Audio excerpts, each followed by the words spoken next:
নমস্কাৰ, মই মজিদ। বন্ধুসকল, পলকতে চাওক আজি সন্ধিয়াৰ 7টা গুৰুত্বপূৰ্ণ খবৰ। প্ৰথমটো খবৰ, ৰাজ্যত আহি গ'ল 200খন মোবাইল পুলিচ ভেন। ৰাজ্যৰ চুকে কোণে 24 ঘণ্টাই ঘূৰি ফুৰিব এই মোবাইল পুলিচ ভেন। ছাত্ৰ ছাত্ৰীৰ পৰা বৃদ্ধলৈকে সকলোৱে এতিয়াই ছেভ কৰি লওক 112 নম্বৰ।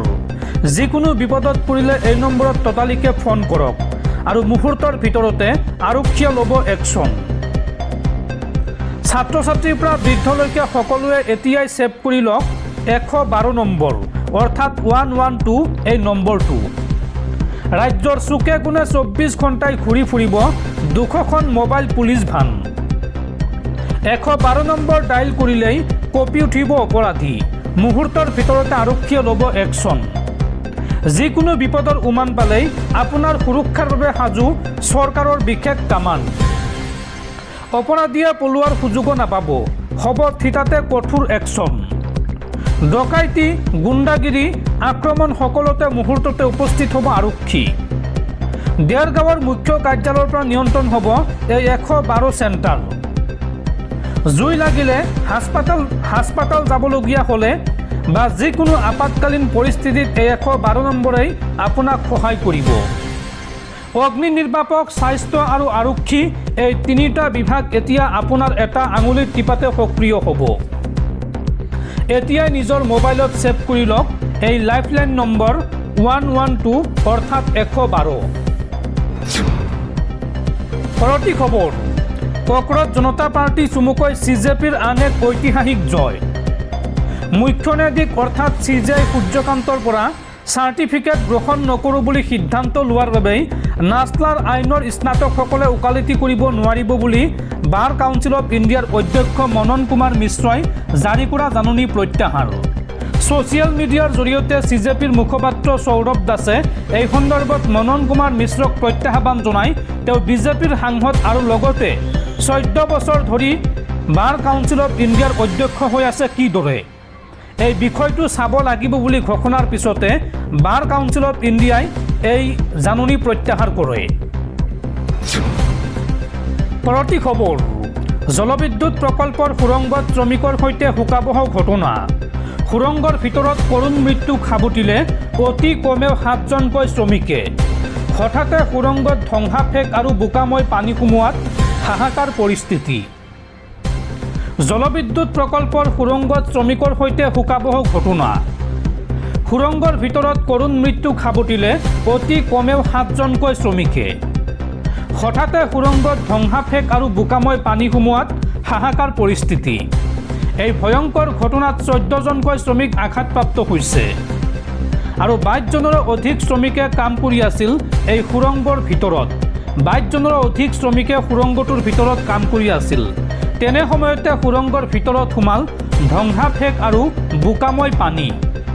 সুৰংগত ধ্বংসাফেক আৰু বোকাময় পানী সোমোৱাত শ্ৰমিকৰ মাজত লাগে হোৱা ধোৱা। উত্তৰাখণ্ডৰ চামলি জিলাৰ চিপালকোটিত এই শিহৰণকাৰী ঘটনা। THDCৰ বিষ্ণুগড় চিপালকোটি জলবিদ্যুৎ প্ৰকল্পৰ সুৰংগত চলি আছিল কাম আৰু আবদ্ধ শ্ৰমিকক সুকলমে উদ্ধাৰৰ বাবে নামি পৰিছে বৃহৎ উদ্ধাৰকাৰী দল। দৰ্শকসকল, আৰু বহুতো গুৰুত্বপূৰ্ণ খবৰ আছে। তাৰ আগতে আপোনাক জনাওঁ যে যদি আপুনি এতিয়ালৈকে এইটো ভিডিঅ'ত লাইক কৰা নাই তেন্তে এতিয়াই ভিডিঅ'টোত লাইক কৰি দিয়ক আৰু এনেকুৱা ধৰণৰ ভিডিঅ'সমূহ নিতৌ চাবলৈ চেনেলটো ছাবস্ক্ৰাইব কৰি কাষত থকা বেল আইকনটো প্ৰেছ কৰি ৰাখক। পৰৱৰ্তী খবৰ, এইবাৰ আমেৰিকাত প্ৰৱেশ কৰি আক্ৰমণ কৰিব ইৰাণে। মাৰ্কিন প্ৰেছিডেণ্ট ডনাল্ড ট্ৰাম্পৰ বিপদ নিশ্চিত। আমেৰিকাৰ 7খন চহৰত আক্ৰমণ কৰাৰ মাষ্টাৰ প্লেন ইৰাণৰ। আমেৰিকাৰ কোন কোন চহৰত চলিব ইৰাণৰ আক্ৰমণ? ইৰাণৰ মিছাইলে আঘাত হানিব পাৰিবনে আমেৰিকাৰ চহৰত? এই সন্দৰ্ভত আন্তঃৰাষ্ট্ৰীয় সংবাদ মাধ্যমত ব্যাপক চৰ্চা। এইবাৰ আমেৰিকাত প্ৰৱেশ কৰি আক্ৰমণ কৰিব ইৰাণে। এই সন্দৰ্ভত সাজু কৰা হৈছে ইৰাণৰ মাষ্টাৰ প্লেন। আমেৰিকাৰ 7খন ডাঙৰ চহৰত আক্ৰমণৰ যুঁজা ইৰাণৰ। বায়'মিং, উটা, নেব্ৰাস্কা, কলৰাডো আৰু নিউ মেক্সিকো এই চহৰসমূহত আক্ৰমণ চলাব ইৰাণে। লগতে ৱাশ্বিংটন আৰু কেলিফৰ্ণিয়াত ইৰাণে আক্ৰমণ কৰাৰ আশংকা। ট্ৰাম্প আমেৰিকাৰ ৰাষ্ট্ৰপতি হৈ থকালৈকে যুদ্ধ কৰি যোৱাৰ ঘোষণা ইৰাণৰ। IRGCৰ কামাণ্ডাৰ ইন চিফৰ পৰামৰ্শদাতা ৰজা নকডিৰ এই সন্দৰ্ভত ডাঙৰ ঘোষণা। শীঘ্ৰেই আমেৰিকাৰ ভূমিত প্ৰৱেশ কৰি আক্ৰমণ চলাব ইৰাণে। আমেৰিকাত আক্ৰমণ কৰিবলৈ কি মিছাইল ব্যৱহাৰ কৰিব ইৰাণে?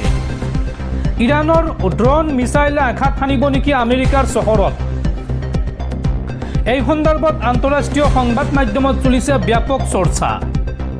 আমেৰিকাত ইৰাণে আক্ৰমণ কৰাৰ ভয়ে খেদিছে ট্ৰাম্পকো। এই সন্দৰ্ভত এলাৰ্ট জাৰি কৰিছে আমেৰিকাৰ গৃহ বিভাগে। IRGCৰ চিক্ৰেট কানেকশ্যনৰ জৰিয়তে আমেৰিকাত আক্ৰমণৰ আশংকা। মেক্সিকান কাৰ্টেলৰ স্পট ব্যৱহাৰ কৰি আমেৰিকাত ইৰাণে আক্ৰমণ কৰাৰ আশংকা। আৰু ইৰাণৰ আমেৰিকা আক্ৰমণৰ আশংকাই এতিয়া আতংকিত কৰি তুলিছে মধ্যপ্ৰাচ্যৰ দেশসমূহক। পৰৱৰ্তী খবৰ। আজিকালি নৰেন্দ্ৰ মোদীৰ কাৰ্যালয়ৰ ভিতৰুৱা খবৰবোৰ মই লগে লগে পাই যাওঁ। এই মন্তব্য কংগ্ৰেছ নেতা ৰাহুল গান্ধীৰ।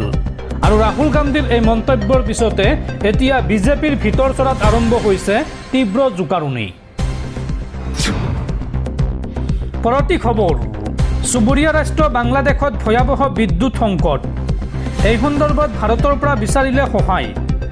ইন্ধনৰ অভাৱত বাংলাদেশত দৈনিক 9ৰ পৰা 10 ঘণ্টালৈকে বিদ্যুৎ কৰ্তন।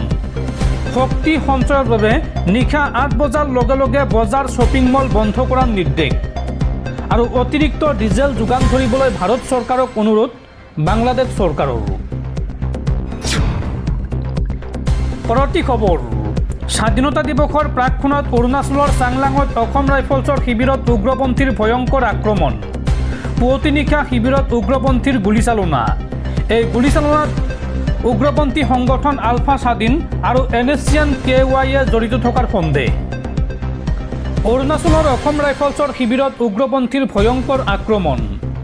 চাংলাং জিলাত অৱস্থিত শিবিৰত আক্ৰমণ উগ্ৰপন্থী সংগঠন আলফা স্বাধীন আৰু NSCN KY।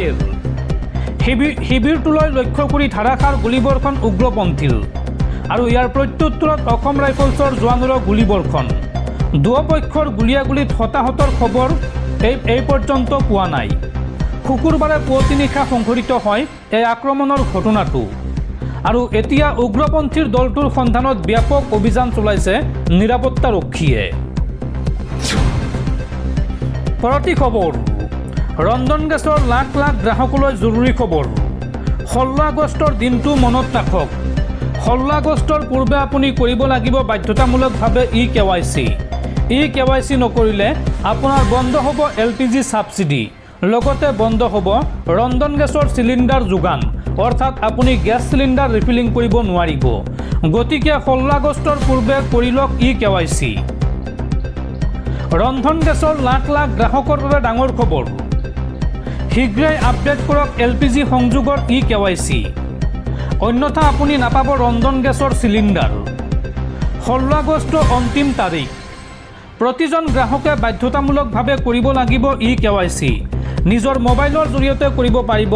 লগতে আপুনি সংশ্লিষ্ট গেছ ডিষ্ট্ৰিবিউটৰৰ ওচৰত আধাৰ কাৰ্ড লৈ গৈ আপুনি তাতেও কৰিব পাৰিব। অৰ্থাৎ আপুনি য'ৰ পৰা গেছ চিলিণ্ডাৰ ৰিফিলিং কৰে তাত আপুনি আধাৰ কাৰ্ড লৈ গৈ eKYC কৰিব পাৰিব। গতিকে 16 আগষ্টৰ পূৰ্বে প্ৰতিজন ৰন্ধন গেছৰ চিলিণ্ডাৰৰ গ্ৰাহকে eKYC কৰি লওক। পৰৱৰ্তী খবৰ। কাইলৈ 15 আগষ্ট স্বাধীনতা দিৱস। কাইলৈ দেশে উদযাপন কৰিব 80 সংখ্যক স্বাধীনতা দিৱস। আৰু কাইলৈ অসমৰ কোন মন্ত্ৰীয়ে ক'ত পতাকা উত্তোলন কৰিব চাওঁ আহক। খানাপাৰাত পতাকা উত্তোলন কৰিব মুখ্যমন্ত্ৰী হিমন্ত বিশ্ব শৰ্মাই। নলবাৰীত পতাকা উত্তোলন কৰিব মন্ত্ৰী জয়ন্ত মল্ল বৰুৱাই।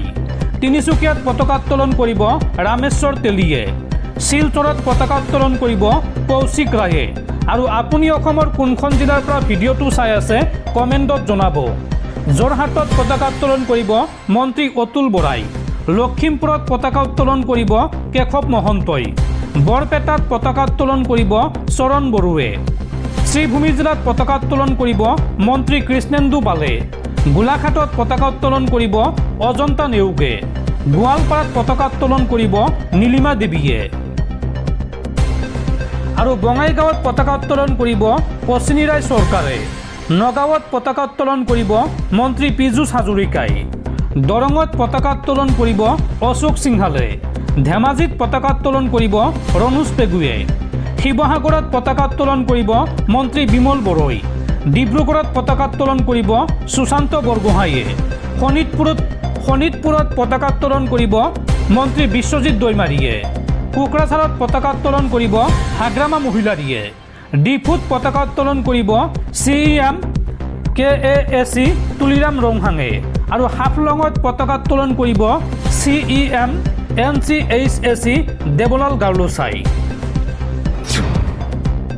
পৰৱৰ্তী খবৰ, এতিয়াৰ পৰা অলা, উবেৰ আৰু ৰেপিডো ৰাইডাৰে যাত্ৰীৰ পৰা বিচাৰিব নোৱাৰিব অতিৰিক্ত ধন। এই সন্দৰ্ভত কেন্দ্ৰীয় চৰকাৰৰ নতুন নিৰ্দেশনা। এপ ভিত্তিক কেব সেৱা ব্যৱহাৰ কৰা যাত্ৰীসকলৰ বাবে অত্যন্ত গুৰুত্বপূৰ্ণ খবৰ। এতিয়াৰ পৰা অলা, উবেৰ, ৰেপিডোৰ দৰে ৰাইড হেলিং প্লেটফৰ্মত যাত্ৰা বুক কৰাৰ সময়ত ৰাইডাৰে গ্ৰাহকৰ পৰা অতিৰিক্ত ধন বিচাৰিব নোৱাৰিব। কেন্দ্ৰীয় পথ পৰিবহণ আৰু ঘাইপথ মন্ত্ৰালয়ে এই সন্দৰ্ভত কঠোৰ নিৰ্দেশনা জাৰি কৰিছে। শেহতীয়াকৈ কেব বুক কৰাৰ সময়ত কিছুমান এপত এডভান্স টিপ, এয়াৰটন আদিৰ গইনাৰে যাত্ৰীক মূল ভাড়াৰ উপৰিও অতিৰিক্ত ধন দিবলৈ উৎসাহিত কৰা বা দাবী কৰা হৈছিল। এপ বা ৰাইডাৰৰ এই ব্যৱস্থাৰ বিৰুদ্ধে কেন্দ্ৰই তীব্ৰ আপত্তি দৰ্শাইছে। মন্ত্ৰালয়ে স্পষ্ট কৰিছে যে যাত্ৰা সম্পূৰ্ণ হোৱাৰ আগলৈকে টিপ বা অতিৰিক্ত পে'মেণ্টৰ বাবে কোনো ধৰণৰ prompt message, add-on payment option বা ইউজাৰ ইণ্টাৰফেচ এলিমেণ্ট দেখুৱাব নোৱাৰিব। কেন্দ্ৰৰ নিৰ্দেশনাত উল্লেখ কৰা অনুসৰি টিপ সম্পূৰ্ণ স্বেচ্ছামূলক হ'ব আৰু যাত্ৰা শেষ হোৱাৰ পিছতহে সেই সুবিধা আগবঢ়াব পাৰিব।